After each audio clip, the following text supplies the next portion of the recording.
Good day, everybody. This is another session of Coffee with Cathy, and today we're going to talk about a local issue, a local Hebron issue. The Hebron school system has been dealing with an issue of lead in their pipes that provide water for one of the local schools. And we also have the Department of Public Health here, which has been helping the school systems deal with the issue. In addition to that, I most recently put in a bill along with my colleague, State Representative Robin Green, a bill to help offset the costs of doing what we need to do to make sure that the water that the children come in contact with is lead-free. So I'm going to let my guests introduce themselves and say why we're here. And so, Superintendent? So good morning, and thank you for having me here this morning. My name is Timothy Van Tasel, Superintendent of Schools in Hebron. I do want to also begin by thanking you for co-sponsoring Senate Bill 143. I did get that email to me on Friday afternoon, and it is tremendously appreciative, the bill that you're co-sponsoring with Representative Green, as we begin to try to find means of addressing the lead water issue that we've been dealing with. Do you want me to kind of explain a little bit about it, or? Well, we'll go into that, Okay. but Lori, if you want to introduce yourself too. So you've been so helpful with all of this. Thank you. Good morning, and thank you for having me here. I really appreciate this opportunity. So I'm Lori Mathiew. I'm the section chief of the drinking water section at the State of Connecticut Department of Public Health. My group regulates public water systems across our state. There are, if you can imagine, our small state, there's over 2,500 public water systems. 300 of those are regulated public water systems that are schools or daycares. So a regulated public water system, like Hebron Elementary, is a regulated public water system because it has a couple wells and it has treatment and it serves the school. So in the regulations under the Safe Drinking Water Act, schools are required, because they are a public water system, to conduct testing. One of the testing requirements is lead and copper, and that rule's been around since the early 1990s, and there's specific testing requirements. And why we're here today talking about is that the Hebron Elementary School, about a year and a half ago, had an exceedance of the lead standards. And ever since then, our department had issued an order to the school to address the lead and to quickly notify parents and quickly notify the public about the situation. And Tim and I have been working together on addressing it over the last year. So when you first got that test that showed that you had an exceedance in lead, that must have been shocking to you. So if you could just sort of lead us through the history of this particular situation for you, and and what steps have you taken thus far? Sure. So, and of course, anytime you have or are reporting high levels of lead, especially in an elementary school, it's a significant area of concern for all of us, as it was for the Department of Public Health. So about a year and a half ago, we did receive correspondence from the Department of Public Health that our test results, which are our periodic testing that we do, did show high levels of lead concentration within the water. At first, to begin to think about, well, where could that potentially be coming from? And ultimately, where we've determined it, we do not believe that there are lead pipes that exist within the elementary schools. Now, there have been different wings of that building that have gone up, but in essence, we do believe that it is copper. Where we believe the lead is leaching from is the lead solder that was used to fuse the pipes. So with that, we did, after being placed under the administrative order, which has then become an administrative agreement with the Department of Public Health, we did have to put together an initial proposal for a mitigation system. That system was called the zinc orthophosphate system. In the development of that, our certified water operator was responsible for putting together what the system would look like. And as the regulatory agency, everything needs to go through the approval of the Department of Public Health for that. And that was about a 4 to 5 month approval process in getting that in order, of which we did install, it's called the zinc orthophosphate system. And the intention of that system is to develop a coating on the interior of the pipe walls. And that coating will encapsulate the lead to prevent the lead leaching from happening. We've had varied results with that. We've had some tests that seem to have produced less lead levels, and then others of which they were still in exceedance of those EPA thresholds. We felt as though it was also very important to be able to get this out to the community and start to communicate this. You know, this is something of which we do want our families with their children who are in their schools to be aware of the fact that we do have a lead issue within our schools, as well as those buildings are utilized for a variety of town functions. So in addition to putting together the system of which we're utilizing to hopefully mitigate the issue, we also have sent out monthly public notices. That's part of the administrative agreement that at the beginning of every single month, we send out a notification electronically, as well as posting it within the schools to everybody who accesses those buildings to make them be aware that there is an ongoing lead issue that we're looking to address. So we did install the zinc orthophosphate system. We've had some different levels of success with it. When we do our site samplings, we'll site sample 20 different ports within the school. And the hope was that we would bring them all less than those EPA thresholds. What's important to note with all of that is that although we may be below the EPA thresholds, it does not necessarily mean that there is no lead that's in that water. And there have been different, and I know that Lori will share with us just really how some of that has changed over time since Flint, but also looking at lead in elementary schools. There will those, especially the American Pediatric Association, that will argue that there is no lead content level that is appropriate for elementary schools. But we're dealing with what is required of us through the EPA thresholds. In terms of communication, go back to just some of the communications that have happened with it. We have done the monthly notices, but I've also sent out periodic letters to our community to inform them of the issues that we're dealing with and some of the steps that we're taking to try to rectify the issue. We did immediately, upon receiving the initial administrative order that we did have a lead issue that needed to be addressed, we discontinued the use of the water distribution system for consumption purposes.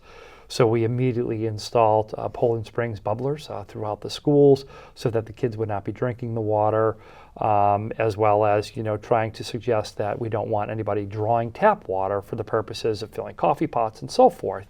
But those are other areas where you have to be concerned that they may have, where they may be able to ingest the water. But and since then, we have maintained the fact that nobody has utilized that water, the water within the water distribution system, other than for the reasons of washing hands, of which our Chatham Health District is very much a part of this, where they have sent out a communication to our families about the fact that lead doesn't go through the skin. It's really the ingestion aspect of it that we're looking to prevent. So those communications have gone out. We've also done some presentations, which I would like to thank the Department of Public Health, even as a regulatory agency, where they're just responsible for making sure that we're doing everything we can to meet the laws and the standards. They have been such a tremendous support from the very beginning. Gary Johnson, who is a member of your office, is in close communication with us. Lori has been in close communication with us. They actually came out to Hebron to do a formal presentation, which I don't think is something that you do quite regularly, but it is. It was fantastic having the Department of Public Health be there. Our certified water operator was there. The executive director of the Chatham Health District had come as well. So it was just a very good presentation to the community about the concerns. Why are we seeing this now in our schools? And what is it that we need to do to address the issue? Due to the fact that we have been at this now for about 2 years, and we're not seeing the type of success that we want to see, and it's not just the zinc orthophosphate system, but we do also have a flushing protocol that's in place where we're trying to get the water distributed throughout the system on a daily basis. I know Lori always talks to me about that. A lot of times the systems are dead-ended, and that creates some of the problems because you don't have that loop that goes around. I think that that's something that you have to do. And I've always found, Lori, to in all of on the drinking water side of things, to be very explanatory on what's going on, very common sense, very methodical, so that there is not a, this is not a crisis. This is something that needs to be addressed, but it can be addressed by handling it as calmly as you have with the information out to the public. I think that that's something that with the Department of Public Health on your side is important. You've also done a lot of work with local town governments, so you've done meshed both the Board of Ed side and the local government side of things. They seem to be right on board with what is going on with you. We have, and that's been, we view this not just as a school Board of Education issue, this is a community issue. These are two community facilities that are heavily accessed, and ultimately everyone within town government is looking out for the health and safety of everyone. So with that, we have had communications with the Board of Selectmen as well as the Board of Finance. I'm regularly communicating with the town manager relative to this matter that we're dealing with. This past September, when we really felt like we had done everything that we could possibly do, where we needed to take it to that next level, we had gone to the Board of Selectmen and asked that they put forth a public building committee. A public building committee has been appointed. They have been meeting almost every other week since their appointment, which was in October, to begin looking at are there ways of addressing this issue. A request for qualifications has been put out to bid for firms to take a look at this project and develop a real formal proposal as to what it might mean to remove those pipes from the school. It's kind of a project we haven't really seen it an awful lot. And in fact, the Public Building Committee had reached out to a school district in Oregon just to kind of hear, how did they begin to address the issue? It's a very different situation of which they were dealing with. However, they did have to replace the water distribution system in a school that they had there, and it was great hearing from them. But really, there isn't a lot of case precedent as it relates to this particular matter. But also, I will share, and Senator Osten, having you be a part of this and putting forth this bill, I foresee that we may be experiencing this right now, and Lori can speak to this a little bit more. I foresee this as becoming potentially a larger issue for schools within the state of Connecticut. I don't know if that's So, Lori, what do you think about what we're doing here in Hebron to address an issue? I know this is near and dear to your heart. You think that the state should be putting more emphasis on our small water systems just based on across the board. Many of them cannot deal with the complications of infrastructure needs as we move forward. Right, so moving away from the details of Hebron Elementary and getting to the broader question of the number of public water systems that we have. So of the 2,500 public water systems that we have, there are 2,000 that are small systems. Most of them are transient systems that are, say, a Dunkin' Donuts or a Cumberland Farms with a well and a tank, and that's a public water system that we regulate. And there's about 1,400 of those, if you can imagine. And then there are about 600 that are schools, that are daycares, that are businesses that fit that category. And they're in our more rural areas of our state. And then there's a grouping of smaller community systems that are mobile home parks, condominium associations, a couple wells with a tank, and most of those built in the 40s, 50s, 60s, and 70s, most of them are aging. Aging infrastructure is a significant issue when it comes to drinking water and piping networks within the smaller systems as well as our larger systems. So there's 80 public water systems that are large, that serve well over 1,000 people. That's the MDC in Greater Hartford, the Regional Water Authority in Greater New Haven, the Aquarian Water around the Bridgeport area all the way to Greenwich, Connecticut Water that serves over here in Vernon and Rockville, and many areas across the shoreline in the state. But there are a whole host of other larger systems like Manchester Water Department, Meriden, Norwalk systems, Danbury, New London, Groton. All of them have aging infrastructure concerns and issues and are working really hard on water main replacement, but it takes an awful lot of investment in those water mains. And lead in particular was used just in general after the Civil War all the way up till just about World War II. So in water systems, it can be there. It can be in lead service lines. It can be in lead goosenecks. It is definitely in lead solder. In 1986, the Safe Drinking Water Act in many states passed state laws banning lead solder, to a certain percentage. So you have that law from 1986. In just recently, and a lot of people probably don't realize that lead is in faucets. Lead is in brass fixtures, up to 8% since 2014.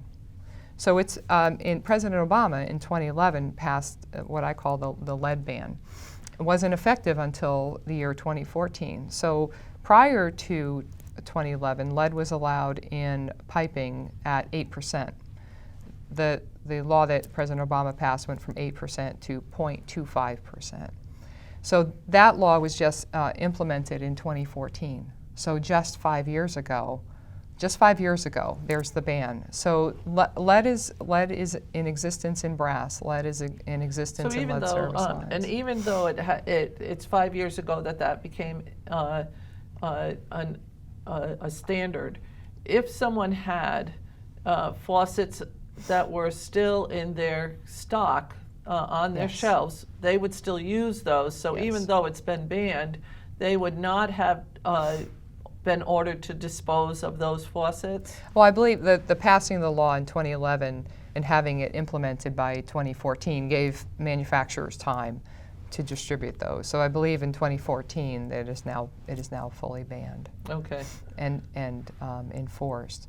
So the as Tim had mentioned about Hebron Elementary specifically, the lead is in the lead solder. Water in Connecticut, our wonderful water supplies, the water generally can be very, very aggressive, very acidic, and balancing, as Tim mentioned, working with us and our engineers. We have a number of engineers that are well trained in reviewing and approving these complex chemical treatment systems. And at the Hebron Elementary, they're not only treating for lead, but you're treating for a whole host of other things, iron, manganese, I think radon. So there's quite a mix in the water that's there. And the Hebron Elementary, you might say, well, just connect up to a larger system, but there's no large system anywhere near. A lot of our schools are isolated like that. You don't have a Connecticut Water Company system that's nearby that could interconnect. So they're on their own. So they have a treatment system that is complicated. They do have the requirement to have a water operator, as Tim mentioned. Operating that system can be very complicated. Along with just sampling for lead and copper, you're sampling for a whole host of other things. A requirement of our order is also to balance the water quality parameters. The water quality parameters are alkalinity, pH, color. You have to look at all the other factors involved in what makes water corrosive so that you can assure that there's a certain limit of lead that, and it's right now it's 15 parts per billion. That is the current lead and copper rule, but we understand after Flint things will change. But it's taking, the revisions to the federal standard is taking a while. Recently, EPA came out with a guidance document known as the 3 T's guidance document for schools and daycares. They recently revised it and said there is no safe level, as Tim had mentioned. So EPA is now saying there is no safe level. So there's the challenge. You still have the federal law at 15 parts per billion, but now EPA and everybody's mindset is changing to there is no safe level. But the challenge is we know that lead remains in piping networks. We know that lead remains in brass fixtures. Some of those fancy faucets that you have that have the beautiful turns in them. Brass is a harder metal. Lead is very soft, and so adding lead to that makes it be able to bend. And so there's the challenge. It's still there. And again, the ban really only took place in 2014. So to constantly monitor, I've always said if you don't test, you don't know. So, and one of the great things that Tim did and the school system did immediately when we issued the order, we went right to public notice, public education. It's really one of the reasons why we issue orders. We don't have to issue orders for lead exceedances. The lead and copper rule gives you all this long time frame. You could study it. You could, because it is a complicated issue, corrosion control is complicated. Our larger water systems are constantly monitoring and watching out for the corrosion control treatment systems that they have. So it's a constant balance of water chemistry, and the professionals that run these treatment systems are really good at what they do. So monitoring those water quality parameters is so very important, and keeping track of the water system is so very important.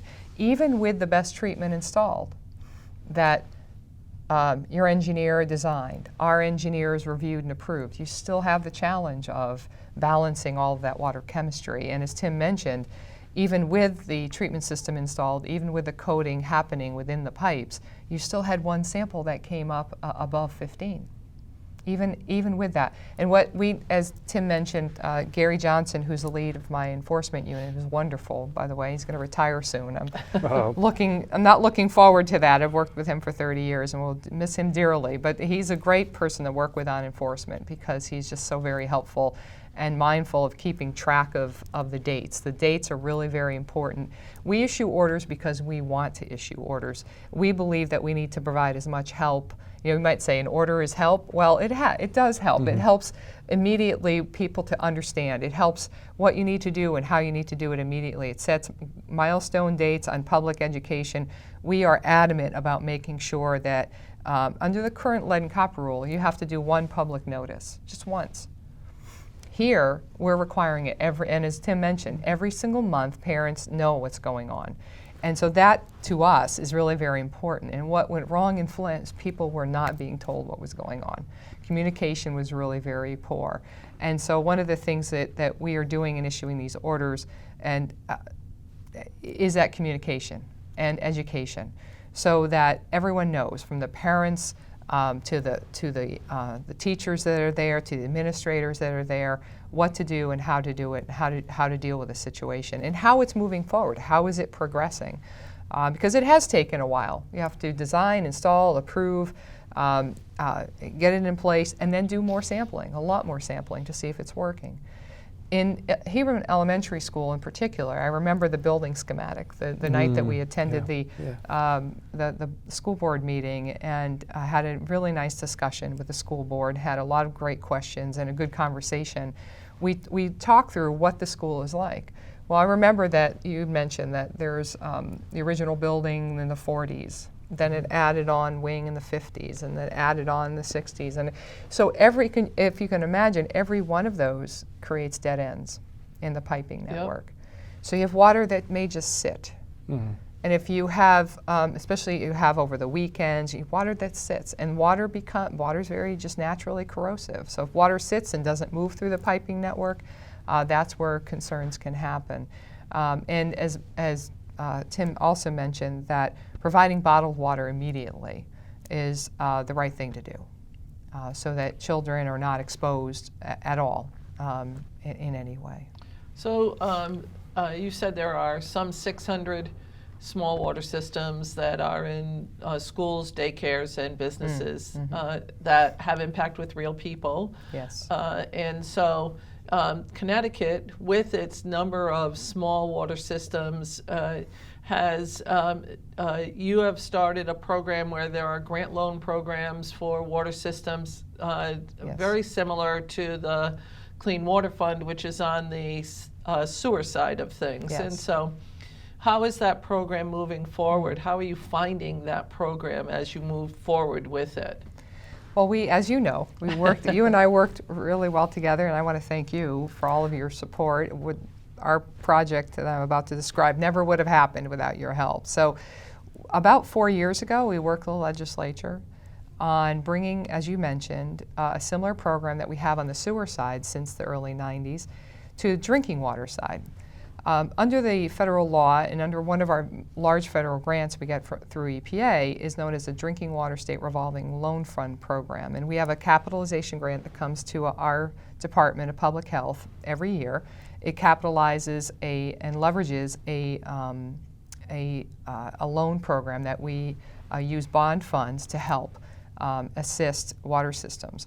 4 years ago, and not many states have this program. 4 years ago, we added in a state funding side of that to use general obligation bonding to help foster regionalization and system interconnections and help municipalities work together and closer together.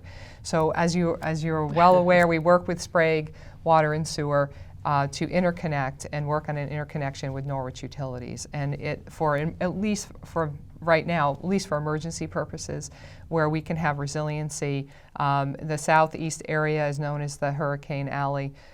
because we're always mindful and concerned about that area. And with the first wave of a hurricane can come through, we want to have our water systems interconnected so that where they are next to each other, they should be connected so they could share water back and forth. So that, as I understand, that project went out to bid and is going to get moving very soon. So with the loan that to Norwich Utilities took on a loan of $18 million, $5 million of that came from the state to help rebuild and invest in 2 treatment plants that serve Norwich Utilities and to foster the interconnection with Sprague Water and Sewer. We also $15 million went to a $54 million loan that Groton Utilities has invested in rebuilding their treatment plant, which I was just there the other day, and it's wonderful to watch the progress of that treatment plant, which is 80 years old, get rebuilt into today's new technology.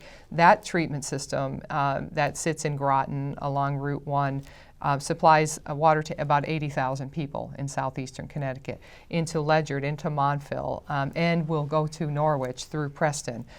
So it's and also supplies water into Mystic area and helps along with the Aquarian water system that's in the part of Stonington. So it is, and that water actually could reach all the way over to Waterford and maybe someday beyond. So it's a great investment to be able to provide state funding to a federal program, a federal loan program to help subsidize treatment systems, but also in Groton there are 6 interconnections that are happening with nearby water systems in Ledyard, working with the town of Ledyard and their WPCA, as well as, again, Norwich. There's going to be an interconnection between the Norwich system and the Groton system through in Ledyard. So there's an amazing amount of work that's gone on, and that $20 million in state funding through that program, which you provided a lot of assistance to, has been wonderful. And you're investing in, the state's investing in that $70 million between the two in 3 treatment plants that desperately needed to be invested in. They were aged, as we've mentioned previously, aged infrastructure. Also, climate change is causing some concern, as we were discussing about the amount of rain. It creates algae issues, and treatment plants need to be modernized so they can be more nimble to deal with the changing climate and the changing water chemistry.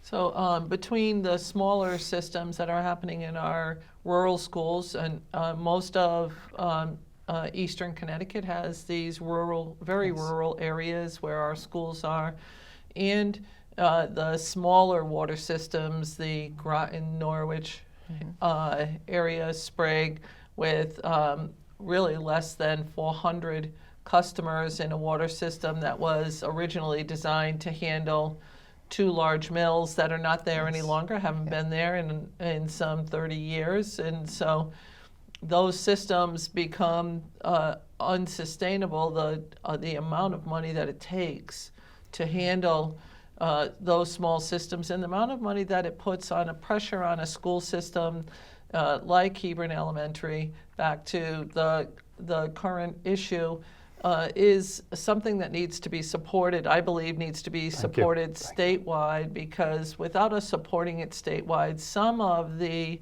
real work that needs to be done will be pushed off. Well, it won't happen in a timely fashion until it can be afforded the necessary financial resources. And it's both the Clean Water Fund and the Drinking Water Fund that need to sort of work almost in concert with each other to deal with the issues of these small areas that have certain issues. It also is an environmental impact. So what have you heard from parents? So we have, and just speaking to your point there, and I agree with you, I mean, at this point in time, because we're just going out for proposals, we still do not have a clear picture as to what this is going to cost. Right. So it is so important to have that, the state level support on this as we move forward, because quite honestly, you do think about what would be the impact of a very large scale project on a very small municipality. So therefore, the additional support from the state, I think, is very, very important. Parent response has been very positive, obviously one of great concern. I know that they appreciate the communication that they've had on this, but as you can imagine, they want the issue resolved. They I mean, do. that's the key to all of this, is that at some point in time, they want to know that their children who are going to be attending the Hebron Elementary Schools are going to be able to access water that is safe. And then certainly that would be our goal as well. But parent response has been very positive. They're very, very much in support of the actions that have been taken. I think there are a lot of people in the community who would like things to be done yesterday. I think that, but it's a process that we've had to go through over time, and trying to resolve the issues. It's not as if we haven't taken measures to try to mitigate it. We certainly have done everything that we could possibly do. But you reach a point where you know that you need to reach out for greater support, and that's where we are right now. And I do thank you once again for your support of this project. I thank the Department of Public Health because they have been so instrumental in helping us move forward with really what are those next steps that we're going to need to take. And then on top of that, the support of the municipality through the Public Building Committee, who has just done a tremendous amount of work in a very short period of time to get this project expedited so that we can see what are the costs going to be? Is it a project that's going to be feasible for us to move forward with? And how soon can we maybe get that done? So I just have a question on the Public Building Committee. It's not just of the school board members. Correct. This is something that was developed at large. Is that a requirement of the Department of Administrative Services, or did the town of Hebron have it as part of their charter? How is that Public Building Committee? Because some municipalities struggle with the building committees on whether they should be under the auspices of the Board of Education or the auspices of town government, and you seem to have meshed the two. How did that work? Yeah, that's a great question. The Public Building Committee is a function of the town, and that's where our proposal went to the town in October to the Board of Selectmen, and they do fall under the purview in our town charter under the Board of Selectmen. It may vary by town. I can't speak to Right. whether or not that's the case in every town, but the way that in Hebron it's set up is that they are a function of the town. Therefore, they're there to inform the Board of Selectmen. And it is a town committee. In fact, I'm not a member of that. I actually am a part of the Public Building Committee, Yep. but I am not a voting member of the board of that committee. We do have a board member representative who is a voting member of that committee, but it's made up of folks who have tremendous amounts of experience in this field areas, and they understand things that I don't have that knowledge base of, Right. and that's why I feel it's so important. As a board, we have to understand, especially as administrators within school districts, we have limitations in what our knowledge is. Every time I speak with Lori, I learn something new out of it. I always learn new things from right. Lori also.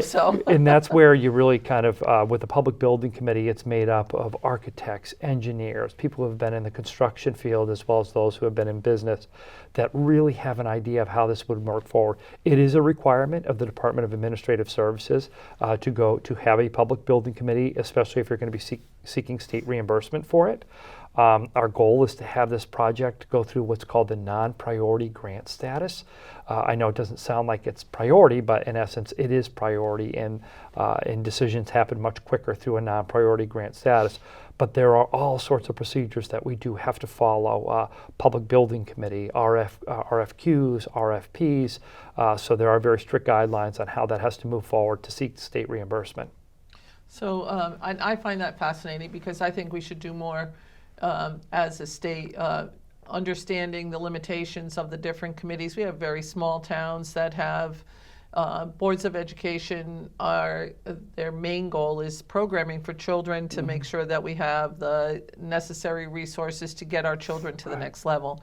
Buildings themselves, I think that sometimes you need to draw from those additional resources throughout the town so that you understand. You're right. Everybody has their forte, and I think understanding that it's not a slight on a Board of Education to have a Public Building Committee. It's more of a asset so that you don't have to deal with the issues that have nothing to do with education, because we want our buildings to be functional in a way that provides a clear, safe, and healthy environment for them, and sometimes having engineers and other people that deal with construction, having that asset makes it interesting. And when I was talking with the town manager, he had said it was a Public Building Committee. I was curious how that came about because many times the committees having to do with the school infrastructure are done through the number of people that are on the Board of Education. I think sometimes it's good to expand your horizons. It Agreed. appears that you guys have done that, and I really appreciate that. So, Lori, what do you think on where Connecticut is going to go as we move forward? Because I believe, as the superintendent has said, that this is the beginning of an issue, in particular if we're staying in school environments that are older. And many of our school environments, we don't start anew. We renovate or rehabilitate or add on the current infrastructure. So where do you think we're going? So with the 300 schools that are public water systems right now that we regulate, they are constantly monitoring for under the lead and copper rule and all the other water quality aspects that are required. So out of the 300, since Flint, since 2016, so it's been 3 years, we've had 7 schools exceed the lead and copper, have lead and copper exceedance, 7 that have had orders. And Hebron at this moment in time is only the one that has decided to move forward with replacing the water mains. So the others have worked on treatment systems, which have worked.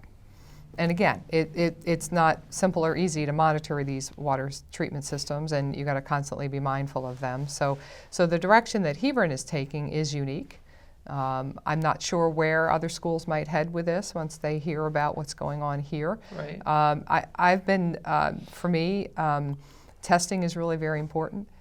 Testing more frequently, if you want to, is more important, especially where children are. Children in daycares and schools. It's so very important as a public health agent that I am and representing the Department of Public Health as I've been for many years. We care about where kids are. We don't want kids harmed. We know that lead is awful and could be uptaken into a young child, especially children that are under 6. The good thing about our state, and we're just a handful of states that actually require blood testing twice before the age of 6 for each child in our state. Also, we're only a handful of states that require for daycares actual sampling for lead. And we're working with the Office of Early Child Care right now on revising and updating those regulations that oversee water testing and lead testing specifically in daycares. So there's more to come. There's always more to come. We are working on a guidance document that we want to hand out to schools and people like Tim. That would be extremely helpful. As a matter of fact, I have something I want you to look at today that would give me some feedback on a simple one-pager that we could hand out to schools and daycares that would talk about flushing, about the appropriateness of treatment in schools. Now, there's 300 schools that we regulate as public water systems. There are thousands of other schools that are in the cities that are served by the water systems that I mentioned. So the guidance document that EPA just put out is not only for the schools that are regulated systems, because those are monitored frequently for lead and copper, but the schools within a network of a larger water system are not specifically tested for lead. So there's a great guidance document that EPA has. It's known as the 3 Ts. It takes a school administrator stepping through, looking at the internal piping network, because again, lead was used. You're not going to see lead service lines as an issue with schools, but you're going to see lead solder. You're going to see stagnation because of dead ends. You're going to see water. We've had water pipes that have been in ceilings. When the temperature increases, that becomes a problem with corrosivity, with lead and copper. So it's constantly being mindful of the testing and sampling and education for people. And that's what we're, as a department, working hard on, getting guidance documents out so that we can continue to let people know about what you can do. Some very simple, basic flushing. If you just let your water run, I mean, everybody might be concerned now that they're hearing this saying, my gosh, that fancy faucet I just bought, I'm going to go look to see when it was manufactured. Yeah. And so just some basic flushing. We've always said that even if you run your water in the morning, no matter where you are, if you run the water for about 30 seconds, you will flush the water through. That's my mother always taught me to, like even we were on a private well, just turn the water on, let it feel the temperature difference. That means the water's been flowing through the pipes, and you're not drinking the water that's been sitting in the pipes, stagnant. And so that's a good practice to be in, no matter where you are. When you walk up to a drinking fountain, and drinking fountains for children are really very important. Don't take the first sip, let it run a little bit. You know, I'm all for water conservation, but I'm also for moving water through I was pipes. just going to bring that up because Right. I know that there are people that say don't let your water run, you know. For 30 seconds, it's going to be okay. I think just balancing all of those things are really very important, and water conservation is a really very important item that's on the table. I represent the Department of Public Health and the Water Planning Council, as you know, which Yep. we just produced a state water plan. It's in draft. It's at the legislature for approval, hopefully, this session, and water conservation is front and center. So is regionalization and system interconnection. And we're always concerned about water quality and public health. And so my group of engineers and analysts that review and approve water systems and review water quality and monitor water quality every day, we have an awful lot of work to do, but we're always very pleased to work with people like Tim. And even when we're issuing an order, which can be very scary to anyone, you know, it has taken all the right steps in a proactive manner, and I can't help but say the town of Hebron has been wonderful. The school board, everybody there looking out for the children is so very important. I think that we need to do a lot more with regionalization. I think it's important just for the infrastructure. And I would just like to put out one more thing. A lot of times when you're looking at those small water systems, if they have, or public water sewer systems, you can look at them, and when they're working on infrastructure, the rates go up because they have to have an ability to pay. And so while we're looking to help out Hebron with an offset state bond, the facts are that when you have to do this infrastructure, the infrastructure itself costs real dollars. It is expensive. Water and sewer are two of the most expensive pieces of infrastructure. So we have to make sure that we're keeping up on these sorts of things. And a lot of times it's not an apples to apples comparison between systems like Groton or Norwich, or to say it depends on where they are in doing their infrastructure. Are they not doing the work necessary to keep a good, clean water and a good, clean sewer system so that we are doing the right things? And I caution people to just make that simple comparison on things. It's like someone making a comparison on schools. There are so many different things that go into what it costs on a per child basis. Because it depends on how big the school is, what they're adding in, are they doing the work associated with it? Sometimes it's not the ones that are spending more money, and it's not the ones that are spending too little money. It's that combination of looking at a variety of things. So it's easy to get data to do different things, but maybe someday we can talk about some of the cost per child expenses for schools and some of the other things. So I really want to thank both of you for Thank you for having us. coming. Thank you. I think this is an important topic. I think I will put this along the lines of another public information session for people. Some people that are not in the school system may not have been as apprised of this. I think this will be great that we move forward on this, and I look forward to working with you on a lot more issues in Hebron and a lot more issues on the Drinking Water Fund and other standards in Connecticut for clean water. I am very pleased that we did not ignore this issue at all. What happened in Flint was, a disaster and borderline criminal. Actually, I think some people got arrested. But I do think that Connecticut, unlike Flint, has addressed this straightforward and upfront, and I want to thank you both for all your hard work. Thank you, Senator It's really Osten. wonderful. Thank you. Thank you for Thank having you. me. So everybody, this is the end of another Coffee with Cathy. I just want to let you know that if you have any issues that you would like us to talk about, please call my office, 860-240-0579. Enjoy the day and have a wonderful and stay warm week.